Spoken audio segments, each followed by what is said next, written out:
doutrina de amor e luz, ciência, fé e consolação, prometida 2000 anos por Jesus, diretriz da humana perfeição.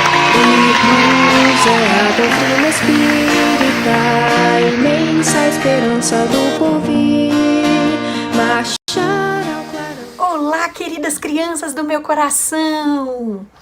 Hoje vamos para mais um Conhecer e Servir, capítulo 16, Saulo de Tarso e a Casa do Caminho. Mas antes, nossa prece inicial. Deus, nosso Pai, Jesus, Mestre querido, obrigada, Senhor, por esse dia. Obrigada, Jesus, pela oportunidade de aprender. Que o Senhor venha estar em cada coração, em cada lar, iluminando com a sua luz de amor, hoje e sempre. Que assim seja. Crianças, o primeiro núcleo de seguidores do Nazareno, de Jesus, fundou-se em Jerusalém. Pedro era o líder, suas palavras eram ouvidas por todos e eram aceitas como verdadeiras. Pedro liderava os seguidores, discípulos de Jesus, e também mantinha e coordenava a Casa do Caminho, uma casa de acolhimento aos necessitados. E também lá era o local onde se reuniam todas as noites os discípulos para ouvirem os pregadores, os apóstolos, discorrerem sobre Jesus. Local onde viviam como irmãos, se ajudando e amparando uns aos outros. Acontece que as pregações e palestras não ficaram só dentro da Casa do Caminho.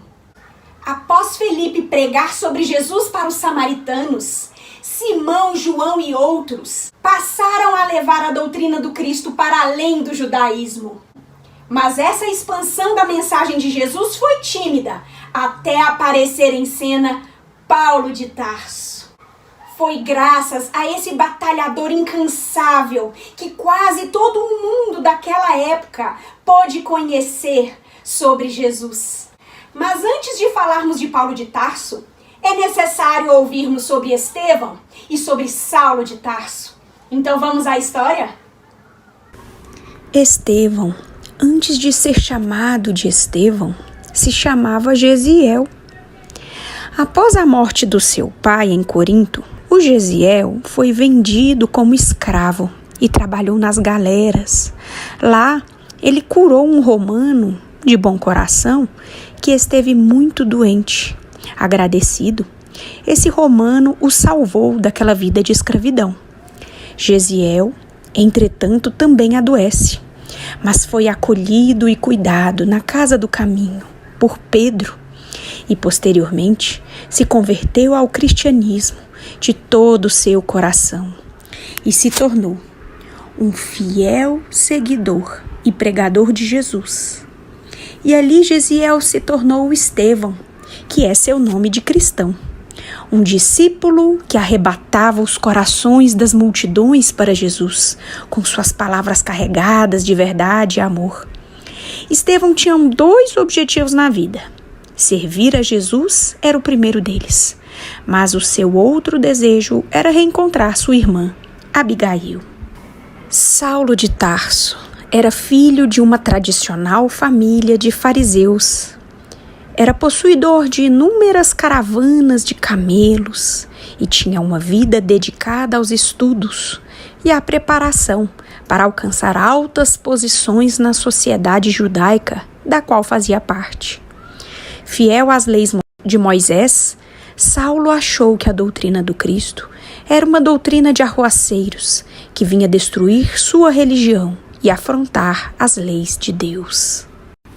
Saulo, então, acreditando proteger e honrar a Deus, passou a perseguir implacavelmente os discípulos de Jesus.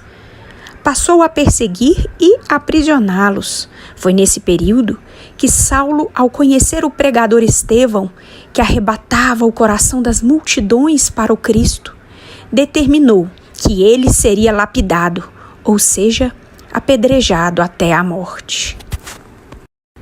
Saulo, nesse tempo, estava noivo e amava profundamente a sua noiva, Abigail, e fez questão que ela estivesse presente no momento do apedrejamento de Estevão.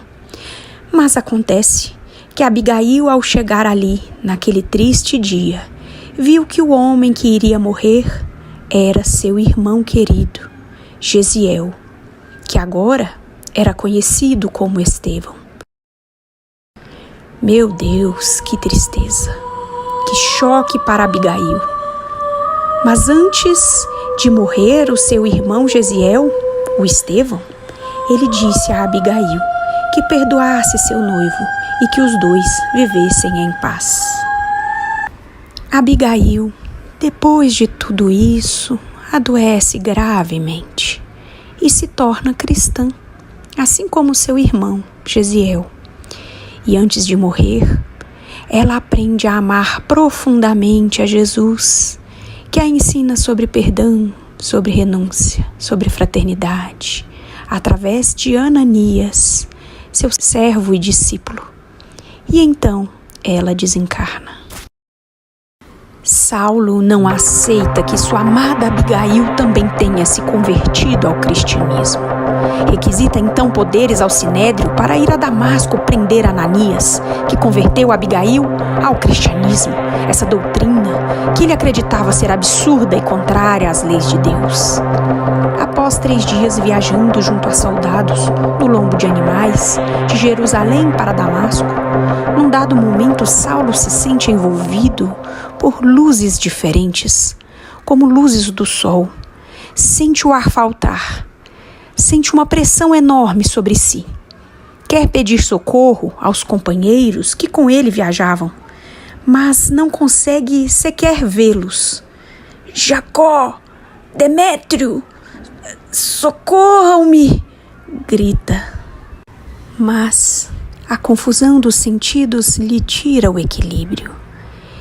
E então Saulo tomba de seu animal sobre a areia do deserto. Outra luz aparece ante os seus olhos deslumbrados e enfim ele vê surgir a figura de um homem de grande beleza e majestade. A impressão era que ele estava descendo dos céus para encontrá-lo. Saulo sentia um espanto profundo quando uma voz se ouviu: Saulo, Saulo, por que me persegues? Quem sois vós, Senhor? Eu sou Jesus. E então Saulo, o doutor da lei mosaica, se curva ao solo e chora um pranto convulsivo de quem começa a entender que o seu orgulho de perseguidor dos cristãos fora ferido pela grande verdade, que Jesus era, de fato, o Filho de Deus. Jesus se aproxima carinhoso e diz: não recalcitres contra os aguilhões, que significa não resista à verdade. Saulo diz então: Senhor, que quereis que eu faça? Levanta-te, Saulo, e entra na cidade. Lá te será dito o que fazer. Saulo, então, mandou embora os soldados que estavam viajando com ele, mas pediu que Jacobe o acompanhasse até Damasco, já que não conseguia ir sozinho porque estava completamente cego.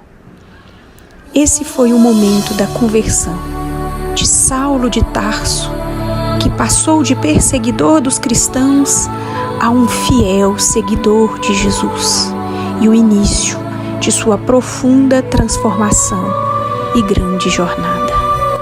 Saulo, após 3 dias cego, recebe a visita de Ananias, o homem que ele estava indo prender quando ainda era um perseguidor dos cristãos. Ananias vai, por ordem de Jesus, até Saulo para curá-lo de sua cegueira, através de um passe poderoso. Nem todos os cristãos acreditaram na conversão de Saulo, o ex-perseguidor dos cristãos. Saulo deixa a cidade de Damasco e, posteriormente, passa a morar no deserto por anos, com os novos amigos e cristãos, Áquila e Priscila. Posteriormente, ele viaja por toda a Galileia, buscando ir por onde o Mestre Jesus esteve, ouvir sobre suas curas. Queria buscá-lo. Os anos no deserto amadureceram Saulo, mas este tinha uma estrada dura de incompreensão por muitos cristãos que não acreditavam que ele havia mudado, e pelo desprezo de seus antigos amigos e família, onde ele era tido como um traidor por ter se convertido ao cristianismo. Duras foram suas provas, e um dia, em sonho, Estevão e Abigail vieram consolá-lo e fortalecê-lo para a sua importante missão, e deixaram a seguinte lição para ele: Saulo, não fique preso ao passado. Ama, trabalha, espera e perdoa. Depois dessa recomendação de Abigail, Saulo compra um tear, vai trabalhar como tecelão, amando, trabalhando, perdoando e esperando o dia em que Jesus o chamasse ao trabalho em sua seara bendita. Um dia, então, Barnabé, um seguidor de Jesus, um cristão de Antioquia, vai até Saulo convidá-lo para trabalhar junto ao núcleo cristão de lá. Saulo aceita e então vai para Antioquia e se torna um trabalhador humilde e muito valoroso. Foi lá em Antioquia que o médico Lucas conheceu Saulo e com ele aprendeu muito sobre a doutrina de Jesus. Foi Lucas, inclusive, quem deu o nome cristãos aos seguidores de Jesus Cristo. Meses depois, chegou um emissário do núcleo cristão de Jerusalém com notícias duras. Tiago, o apóstolo de Jesus, filho de Zebedeu, sofrera pena de morte por suas pregações sinceras e justas que traziam a mensagem de Cristo. E Simão Pedro havia sido preso, mas dias depois um anjo havia aberto as portas da prisão e o colocado em liberdade. Queridas crianças, a continuação dessa história linda e real nós veremos na próxima aula. Espero que estejam gostando. Beijos e fiquem com Deus. Vamos à nossa prece final? Deus, nosso Pai, Jesus, Mestre querido, obrigada, Senhor, por tantos irmãos que vieram nos ensinar, que antecederam a nós e nos deixaram tantas lições maravilhosas, que nós possamos seguir os seus passos e fazermos também o melhor que pudermos na nossa jornada. Esteja conosco, Senhor, hoje e sempre, e que assim seja. Graças a Deus. Tchau, gente!